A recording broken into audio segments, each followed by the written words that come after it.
Good evening, everybody. Welcome to DNS Live. I know we've been running some reruns the last couple of weeks, and my apologies. We've been crazy busy on our end. But we are back live tonight. We've got a special guest. We've got Ben Hansen on with us tonight.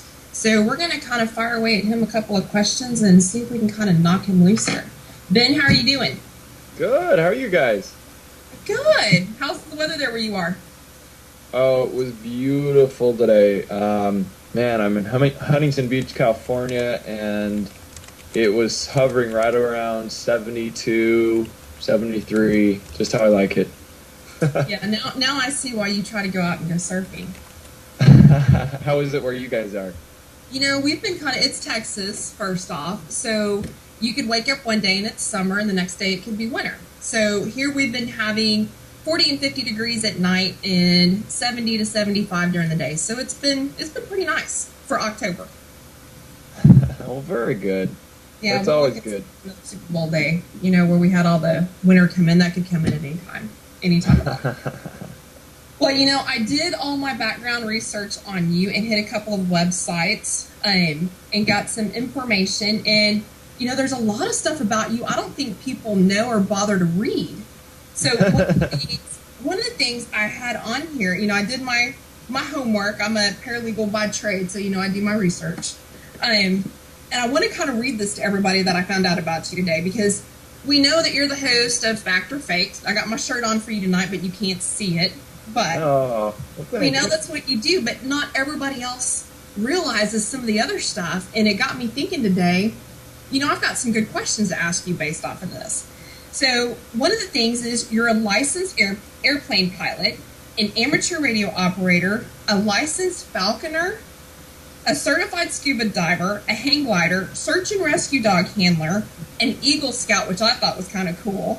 And you graduated with a bachelor's degree in sociology, certification in criminology and corrections, and a Spanish minor. Now, how much of all that do you use when you're going out investigating? Well, you know, it's funny. On the TV show, actually being a licensed falconer came in handy, because we've used birds of prey not once but twice. The Spanish, I use that in my former career all the time. Currently, as well, it's very useful. Let's see, Eagle Scout. I've never had to build the fire with flint and steel yet. And there have not been any investigations where we've tried to devise some where I'm actually flying a plane, because I love doing that. But the insurance, the network does not like that. They won't let me do that. They're kind of like, you know what, you can want it all you want, but it's not going to happen. Yeah. So the actual flying the plane part, I do that when I have time, but it's an expensive hobby. I don't own a plane, so I have to go down and rent them, and oh my gosh, you know, they're like $120 an hour. Yep. And then it's making sure you've got it scheduled for a time that's convenient too. Exactly, and you know, Southern California is not. It's not like where I learned to fly. It's very, very busy here, and I'm not you know, extremely familiar with the airspace, and so it's kind of daunting. So is it kind of like your driver's license? Like when you change states, you have to change your license, or is it pretty universal? Thank goodness, no. And when I got my license, I don't even think they require it still, but there's no photo on it. You know, so anybody could go around and be like, "Hey, I'm Ben Hansen." Exactly. They could take my license as long as they got checked out with whatever instructor. You know, it's not like Enterprise, though. There's not like places you go where you just like go get a plane. You have to have an account and everything with that flight school. So it's a little bit more regulated, but yeah, it's thank goodness you don't have to change the license every time. That would be kind of funny. I mean, it wouldn't, but I think it kind of would be. Okay, I've got to change my driver's license, my pilot's license, what else is on the list?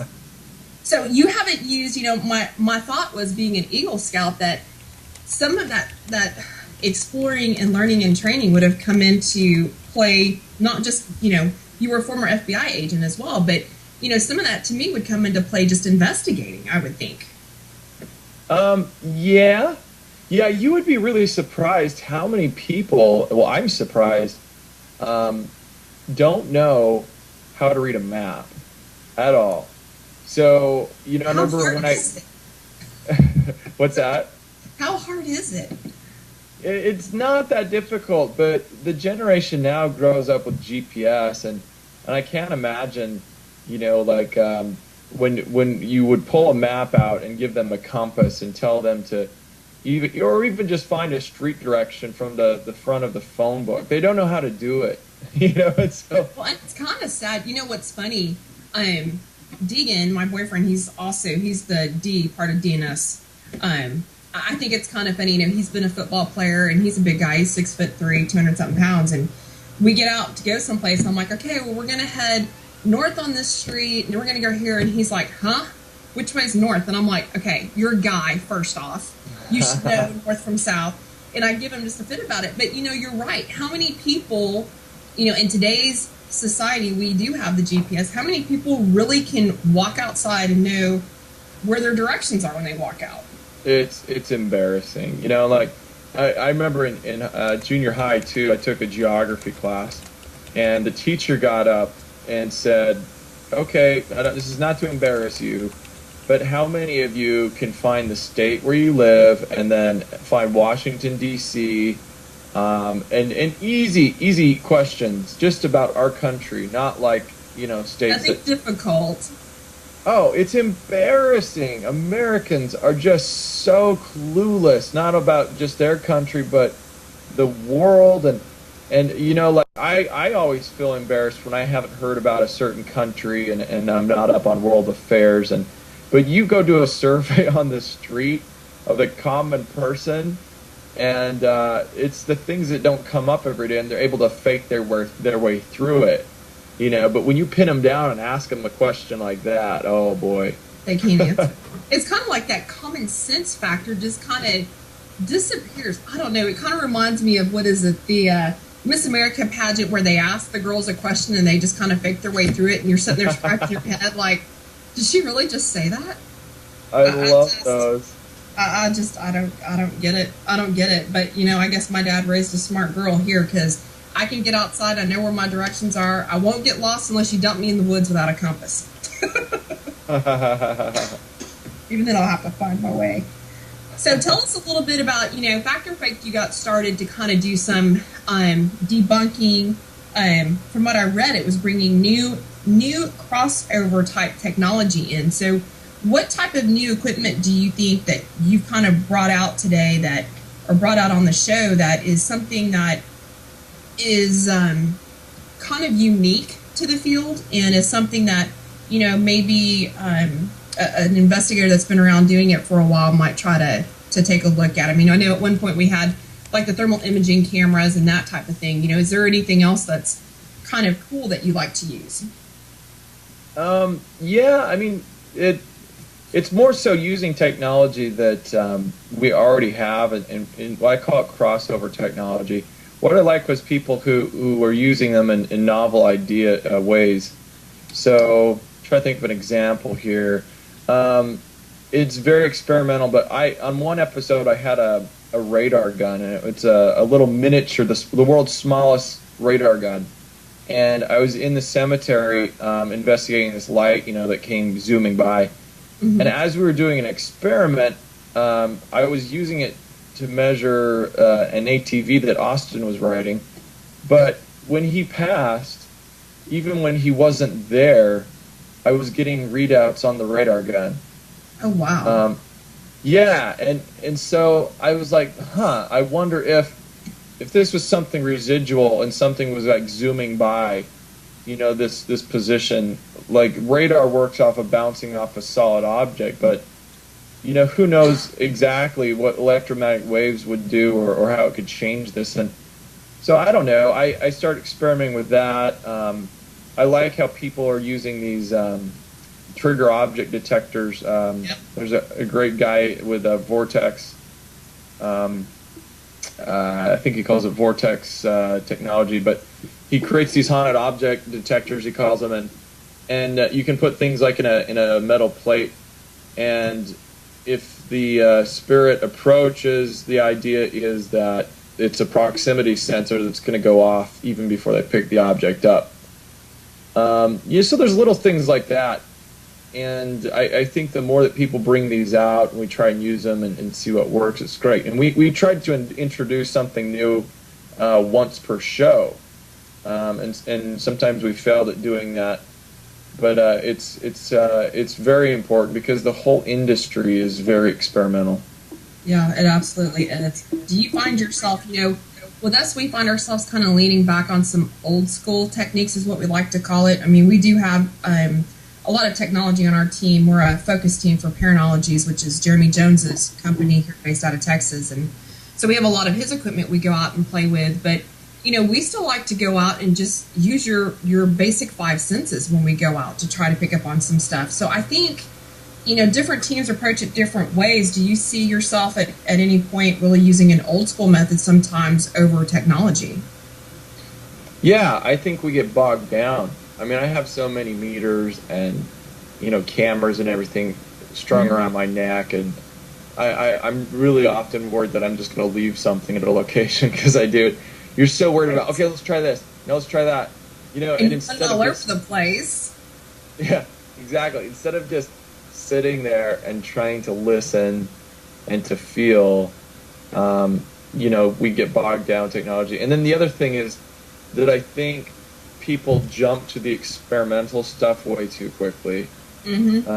Because it gives them something to get excited about, So they'll take out the Frank's box type, or Spirit box or something. Stuff, yeah. Or they'll have the app on their phone because they're lazy, and you can't trust those things on your phone.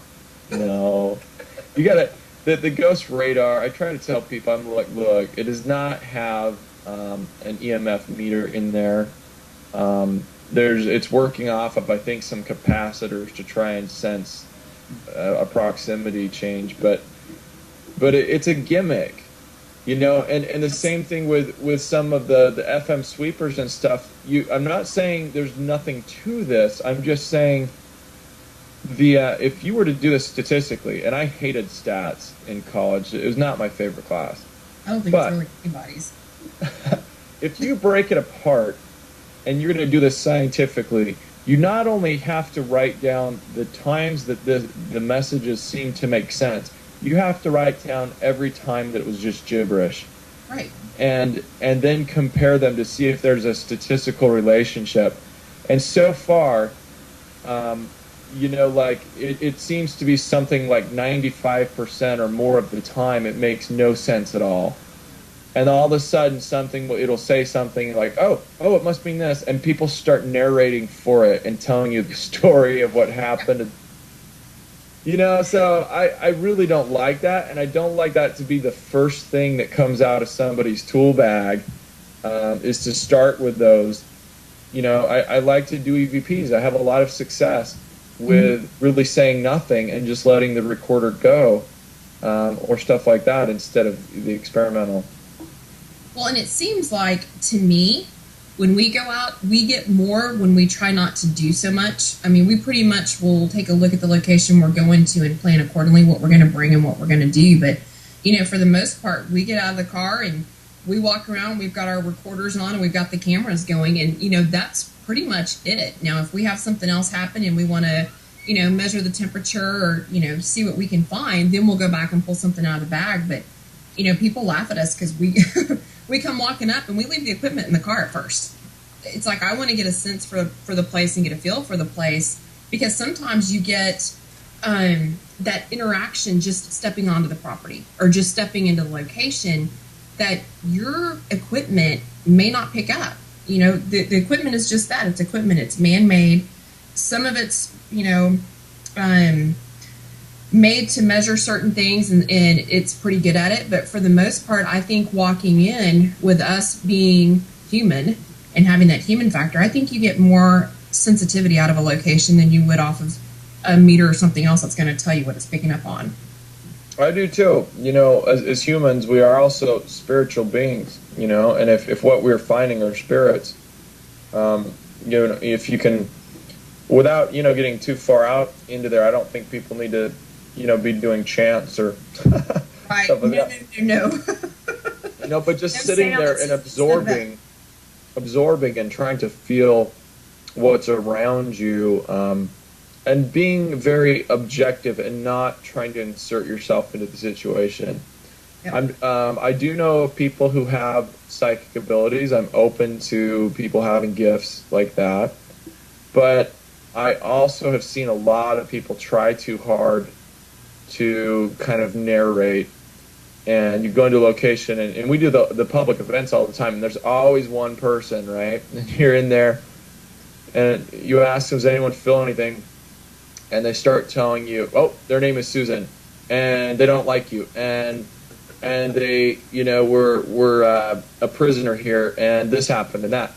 And I'm like, okay, all right, that's pretty foreign to me. I don't get impressions like that. I'm not saying it can't happen, right, but there are people who have answers to everything, and I just don't think that's how it works. No, and I don't either. And it's kind of funny because I believe people have their own gifts. I can sense some stuff, but not to the point that I'm going to walk in a room and tell you who else there. I can just sense that there's something there.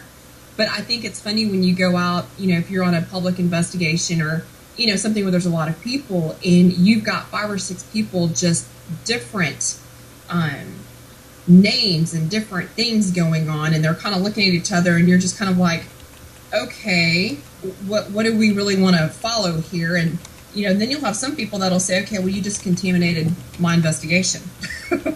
Yep, exactly. So that's I don't know, to each its own, of course. I mean, that's not my realm, and that's not what I do. I'm sure, I don't mean to offend anybody, but that's just, I'm not going to walk in a room and say, hey, there's Uncle Joe and Aunt Sue. Well, then, and when the groups rotate, the next group, I say, well, how did it go? And they rotate to my position, with the public, and they'll say, oh, it was great. We learned that his name was Joe, and they did this and that and that and that. And I'm like, and some people fully, don't even question it. I'm like, well, I wish it were that easy. Exactly. That you just got a couple words from your app, your Spirit Box app, or from the Spirit Box or Obelisk or something, and all of a sudden the whole history of the place. You're just kind of going. Well, and it's funny because Saturday night, I don't know if you've heard of the Baker Hotel out here in Mineral Wells. It's one of my very, very favorite places, and I would love to investigate it sometime. But I go out there and hang out with the Ghost Walk, and I met a homeowner out there who has an active house. And so we were sitting there, and I pulled out my Oculus, and a lot of times I just pull it out just to see if anything's going to happen. And it starts saying stuff, and he's kind of looking at me, and I'm like, it's nothing, it's gibberish. If it were something that was going to come through, it would be very clear. So I just don't mind it. I'm just running it. Well, then I pull out my Hack Shack and start running it, and we're sitting there, and he's telling me some more about the house and the history and his experiences. And so I turned to him and I said, well, let's just see if there's anybody here. And so I asked, can you tell me the owner's name? And sure as can be, plain as day, his name came across that box. And he looked at me all freaked out. And I said, now, that could have happened. It may not have. I want to ask it 2 more times. I asked 2 more times. I didn't get it again. So I kind of look at him, and he's like, so do you think that's something? And I'm like, I can't tell you. We'd have to come back and try it again. But my whole thing is, I try it 3 different times to see if we've got something there. And so he kind of sat there the whole night kind of looking at me while we're talking and looking around. I'm like, I hope I didn't freak you out. Like that one. I have yet to have a good experience with it, and I'm waiting. I have not, all the time I've done this, I have not had a convincing experience from Hack Shack or Spirit Box, anything.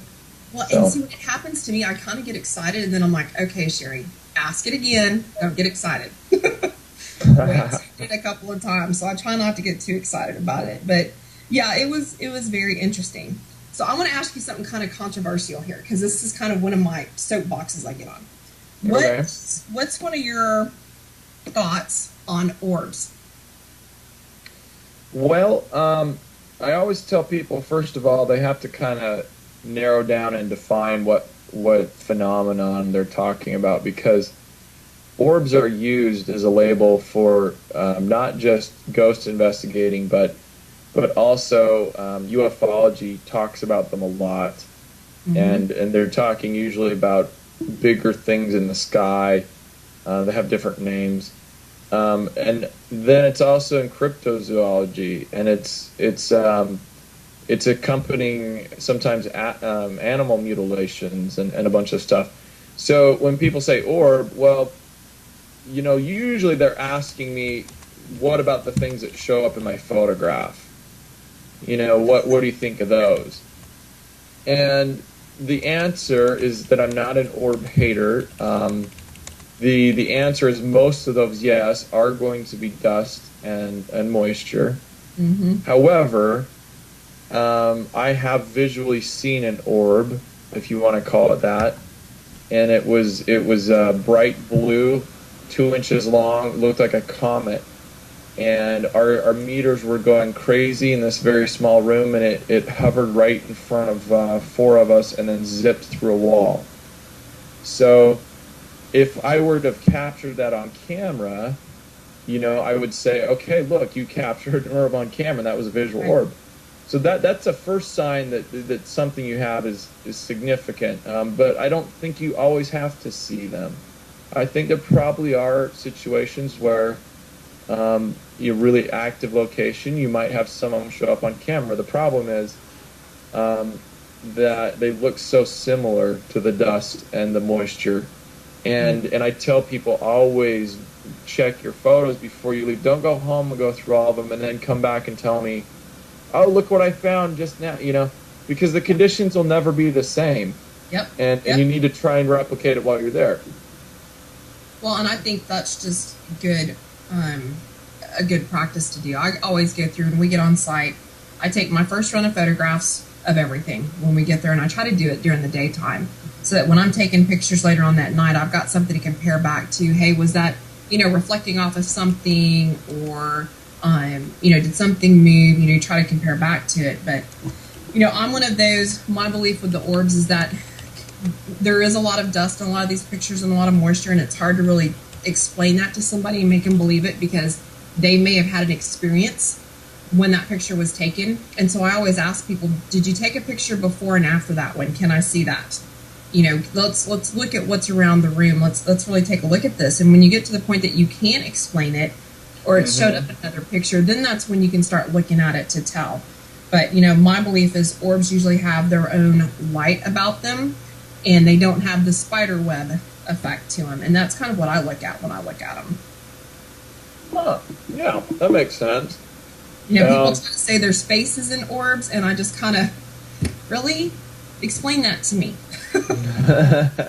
Well, they are very strange. In ufology, there are these orb-like things that they filmed from space, astronauts. And the closer you zoom in on these things, they look kind of like Pac-Man, or little organic things that are kind of pulsating, and some of those same type of phenomena can be seen in videos taken in active ghost investigations. If they zoom in, you start to see sort of pulsating. So I don't know. The thing is so weird. So I think, though, that there probably is a much greater crossover and interrelatedness to all of this than most people like to realize. When they try to stay in their camps of, okay, I just do ghost hunting, or I just do Bigfoot hunting, and it has nothing to do with this or that. It's funny you said Bigfoot hunting, because we're actually starting to get into that a little bit too. We've kind of kept our interest in the paranormal kind of open, and being a part of the National Paranormal Society, based out of here in Texas, we're doing our very first Bigfoot hunt coming up. So I told the guys, I'm like, you know what, ghost hunting doesn't bother me because I know I can't really like physically get hurt. But Bigfoot hunting, I don't know if I want to go and see a cougar or something out there in the wild. So y'all better be taking some shotguns or something. So we'll see how that goes. And I'm kind of interested to see kind of crossing over into some of the other areas as well. And that's been one good thing about being with NPS is you get to see the people that are into cryptozoology and the people that are into UFOs and into all the different stuff. And it's very interesting. So it kind of allows you to get out of your box and look at everything else. And like you said, all of them could be related at some point. So that's it's just an interesting thing to look at. Yeah, I think so. And it's really sad. I went Bigfoot hunting like last month. And I too brought a lot of guns. I was in the tent. The guy who took us was in a trailer. And I was like, well, yeah, I'm not going to be drug out of my tent without kicking and screaming. So... You will hear me, so be ready to fire a gun if you hear rustling. Now, I told the guys, I'm like, the only way I'm going, I don't do tents. I'm afraid the bear's going to come up or whatever. We can do a trailer or an RV, but you're not getting me in a tent. That's not going to happen. That is not going to happen. Well, we have a few minutes here with you left, so I have 2 questions for you that's kind of going to be posed towards the audience. Okay. The very first one is, for somebody that's just starting out in the paranormal field, whether they're going to be investigating ghost or Bigfoot hunting or cryptozoology or whatever, what is one good piece of advice that you can give them stepping into the field brand new? Well, I kind of, it's kind of cliche with me now, but I always tell people, don't believe everything you hear, but don't disbelieve something just because you haven't heard it before. Because people, we all come with our experiences and our beliefs and our biases, and we'll reject things that don't fit our little world, and we'll jump on things that do, and if we've had an experience, it seems to affect every vague experience after that. So it's not quite clear what happened. If you already had a really cool UFO experience, you might be more prone to categorize this new experience the same way. And so it's really important to stay objective and unbiased as you can. And then secondly, I would say focus on the people. If you're getting reports of stories, focus on the people who are telling you the stories. We get so eager, to go to look at a video or hear a story or something like that we want to be believing, which is good, but we a lot of times tend to dismiss the credibility of the person as being important, and we sometimes, when we investigate videos, the video will only get you so far. In fact, right now I'm doing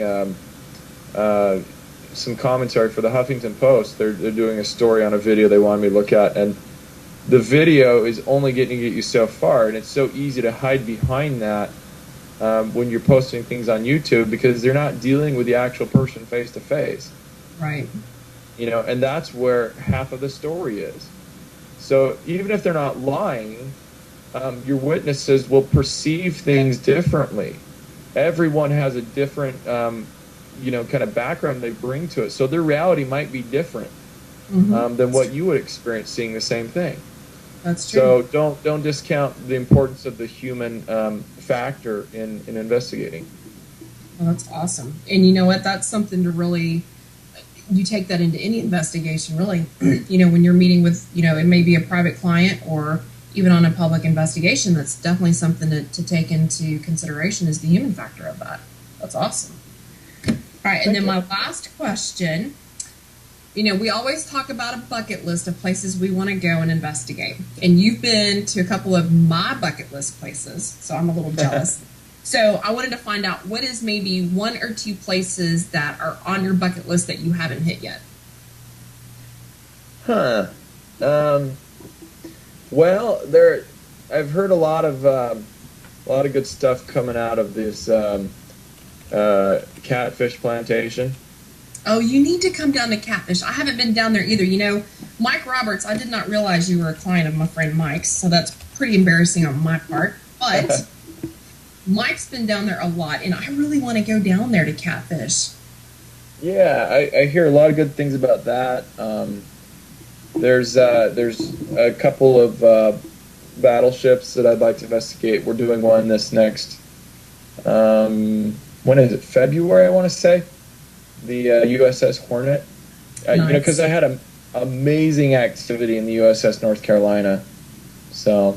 Yeah, and I heard that one's active too. I had a chance to go up there and investigate that one, and then had some stuff fall through on the schedule. I know there's one in I think it's Corpus Christi. There's a battleship there that's got a lot of activity as well. That's close enough for me to drive and do. So there's a lot of stuff locally I wanted to hit. It's just a matter of having the time to do it. God, I wish I could get paid to do this, but you know. Real jobs and support our hobby a little bit. That's the way to do it. Then you get to write it off for taxes too when you buy your equipment. You know what? Nice. Rub it in. You taking on any newbies maybe on the show? Well, we will be. You know, if we have any success, I got into producing. We got some shows out there that might be casting. The problem is you're not going to see hardly any new shows coming out that have teams of investigators on any network. They're all saturated right now, and all the networks are afraid to do more shows like that at the moment. So yeah, it's going to be a while. But you know what? I think it's cool that it's really taken off, and everybody has their own different shows they like to watch. If everybody has their own opinion of every show, but if you can take away one thing out of the show that's going to help you become a better investigator or give you another thought of thinking outside the box, I think that's great. Yeah, for sure. I think that's what the perspective people should have, is that, hey, if it inspires you to do something else, first and foremost, they make these shows to be entertaining. Right. And you need to keep that in mind. But if you learn something from it and are able to apply a new technique, or even just become interested and take down some of your initial, I think the stigma is what a lot of people have with ghost hunters, and now that's kind of been moved for a lot of people, it's done a lot of good. Yeah, absolutely. No, I totally agree. We're no longer Satan worshippers. Pretty sad. Well, I have kept you the full 30 minutes. I really appreciate you coming on. I know we've been playing it for a couple of months, but you have no idea how much I appreciate you coming on. It's been just an awesome opportunity for me to talk to you. Well, thank you. Thank you so much for having me. No problem. I'm going to keep up with you now. You're going to be hearing from me from time to time. Sounds good. All right. Well, take care, Ben. I really appreciate it. All righty. Talk to you later. Thanks, Ben. Bye. Bye. You guys, that was Ben Hansen. That was an awesome interview. I'm kind of thrilled. That's one of my favorite shows to watch, and to be able to talk to him is fantastic. I did see some of the questions in the chat room. But we only had 30 minutes for him tonight, so I didn't get to really ask a whole lot. But I will take notes of what you guys have asked, and I'll ask him, and we'll post that up on the DNS page, so you guys will be looking for that in the next couple of days. But right now, let's talk about some other fun stuff. We've kind of been offline the last month, doing some stuff. We've had some personal stuff going on. I'm trying to sell my house and move and all sorts of fun stuff. So I just kind of wanted to touch base with everybody. We're getting ready to start some fun stuff coming up that we're going to call crew time. With the cooler weather, we're going to start getting out more and doing more investigations. A couple of weeks ago, we tried to go out and do a live location at a local cemetery in my hometown of Plano, and the signal didn't allow us to pick up very much to show you guys that investigation. I wish I had some footage to show you guys. It was so quiet and dead that night that to go and read the accounts that people have had with it being active kind of made me question it. So we may try to go back out there during a full moon and see if we get something different, and maybe take some of our friends out there with us and see if maybe more people, it was just Deegan and I, so maybe more people, we might get something. So you'll see us doing a lot more of that. I spent some time in Mineral Wells over the weekend. I'm doing the ghost hunt again and learning some more stories, and did meet with an individual homeowner out there who has activity in the house. So we're going to try to get in there and bring you some of that information as well, and we'll share with you what that location is in case you're here local and you want to check that out. We can give you some more information on that as well. So, Eric, do you have the family business trailer ready to go? Have I ever let you down, Sherry? Never, never, never. I just didn't know if you were ready or not. Which So one? what I want to do now, we were talking about Mike Roberts. Mike Roberts is coming out with a pilot called We Business. It's kind of a cool little show he's working on, and Ben, his big project right now that he's focusing on. And Mike also has Dominion Entertainment. Ben is one of his clients, along with some other people. So I wanted to go ahead and give Mike some support.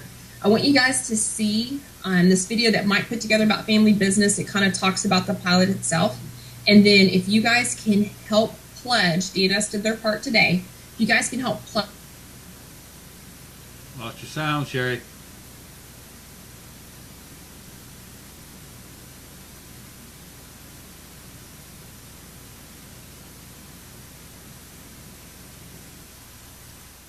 Okay, so here's the thing. Like, when you make a Kickstarter, like, they want you to come on and talk about the project and a little bit about what it's going to be about.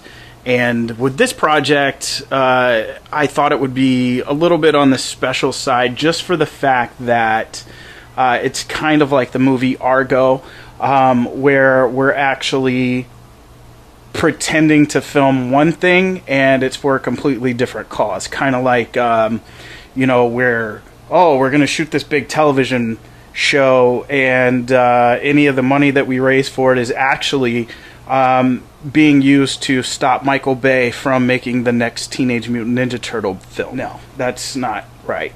Family business is kind of a passion project. It's a neat idea. It's going to be geared towards the fans of shows like Arrested Development, The Sopranos. It's got a unique storyline with a bunch of rich and interesting characters.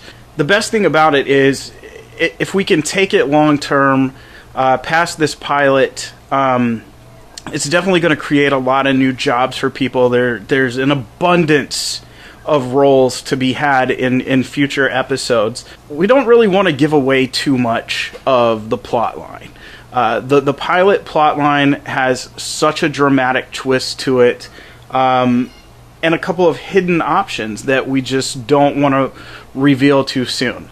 What I can tell you about the project is it's being shot great. We're shooting it in full 1080, 24p, high definition. We have multiple camera setups.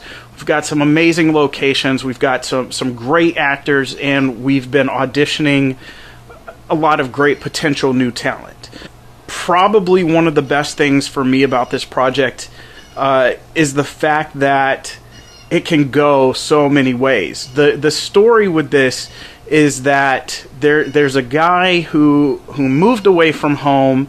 He started his own business working in advertising and marketing, and business started to dry up. And when it did, he basically has no choice but to go back home. He's coming back home to an estranged relationship that he had with his father. And what makes that the most interesting is going to be the tension that they have. We're not going to tell you why that tension is there just yet. That's something that we hope by the second and third episode will be made abundantly clear. The family itself needs his help for his advertising and marketing expertise and his clean look, because they have a few secrets that they don't want getting out there. And they are a family that used to live in a bigger town that have now moved to a very small rural town, and they've started their own business, albeit small, kind of mom and pops, keeping a very low profile. And again, something that you'll have to see from the episodes is how this all plays out, because everything is relevant to the son coming home. He's going to run into ex-girlfriends and people that he used to hang out with and struggle with trying to help the family business while also trying to repair the relationship with his father. It's a very dark comedy. Again, it is comedy, and it's dark. It's dark comedy.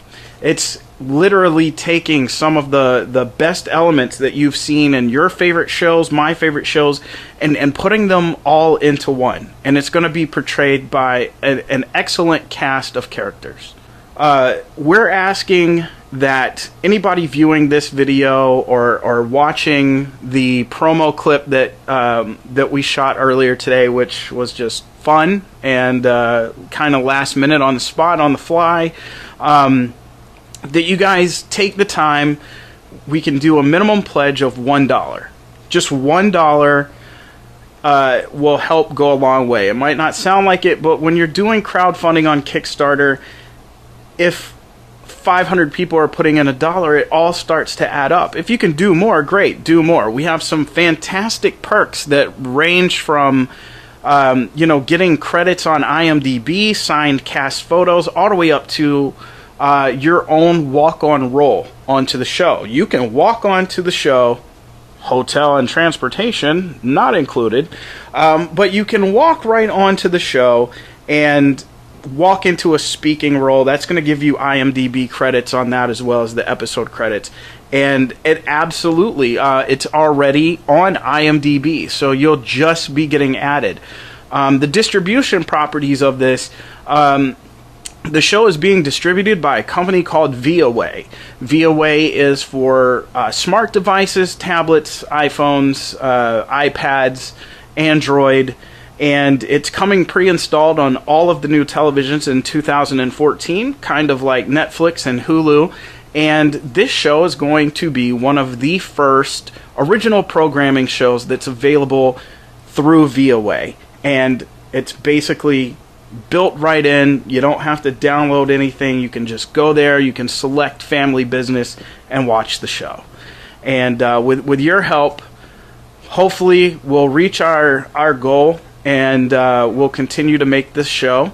And if we actually go over the goal, we're looking forward to putting it towards better things each episode. We'd love to go over the goal, but meeting it is key. If we do go over, we'll definitely have improved things with the cast and the crew and some of the things that we wouldn't have been able to do otherwise. But we set a very small, modest goal because we wanted to meet it. We wanted to get it up and running. And, I think you guys are going to love it. So please contribute to our campaign. Even if you can't do just $1 or $5, then spread the word.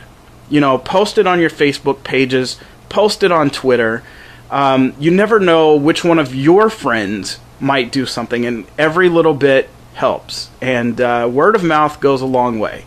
And we're counting on you guys for this, and we're going to bring you some quality entertainment in return. So again, please help out our Kickstarter, and hopefully by January 6th, you will be seeing the first episode of Family Business. Okay, so here's the thing. Like, when you make a Kickstarter, like, they want you to come on and talk about the project and a little bit about what it's going to be about.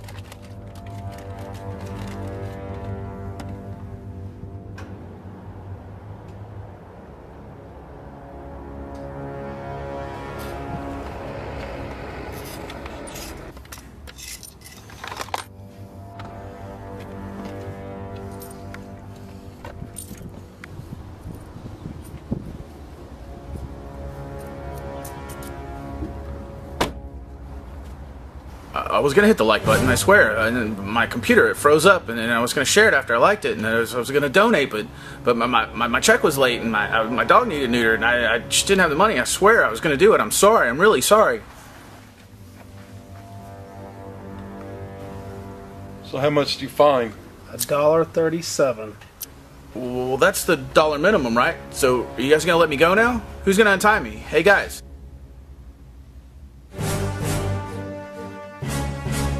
No.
On you and hit a couple of websites and got some information, and there's a lot of stuff about you I don't think people know or bother to read. So one of the things I had on here, I did my homework. I'm a paralegal by trade, so I do my research, and I want to kind of read this to everybody that I found out about you today, because we know that you're the host of Fact or Faked. I got my shirt on for you tonight, but you can't see it. But we know that's what you do, but not everybody else realizes some of the other stuff. And it got me thinking today, I've got some good questions to ask you based off of this. So one of the things is you're a licensed airplane pilot, an amateur radio operator, a licensed falconer, a certified scuba diver, a hang glider, search and rescue dog handler, an Eagle Scout, which I thought was kind of cool. And you graduated with a bachelor's degree in sociology, certification in criminology and corrections, and a Spanish minor. Now, how much of all that do you use when you're going out investigating? Well, it's funny. On the TV show, actually being allowed.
Licensed falconer came in handy because we've used birds of prey not once but twice.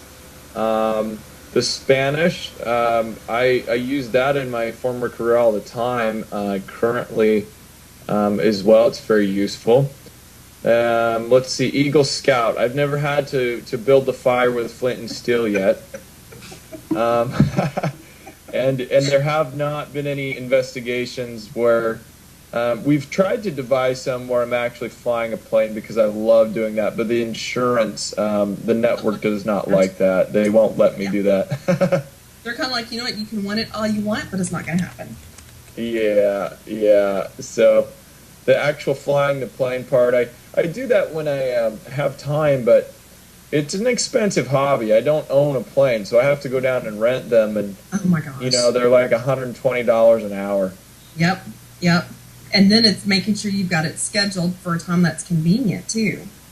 Exactly, and Southern California is not It's not like where I learned to fly. It's very, very busy here, and I'm not. Good evening, everybody. Welcome to DNS Live. I know we've been running some reruns the last couple of weeks, and my apologies. We've been crazy busy on our end. But we are back live tonight. We've got a special guest. We've got Ben Hansen on with us tonight. So we're going to kind of fire away at him a couple of questions and see if we can kind of knock him loose here. Ben, how are you doing? Good. How are you guys? Good. How's the weather there where you are?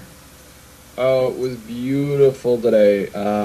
Man, I'm in Huntington Beach, California, and it was hovering right around 72, 73, just how I like it. Yeah, now I see why you try to go out and go surfing.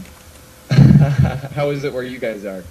You know, we've been it's Texas, first off, so you could wake up one day and it's summer, and the next day it could be winter. So here we've been having 40 and 50 degrees at night and 70 to 75 during the day. So it's been pretty nice for October. Well, very good. Yeah, that's always good. Super Bowl day, you know, where we had all the winter come in. That could come in at any time. Well, you know, I did all my background research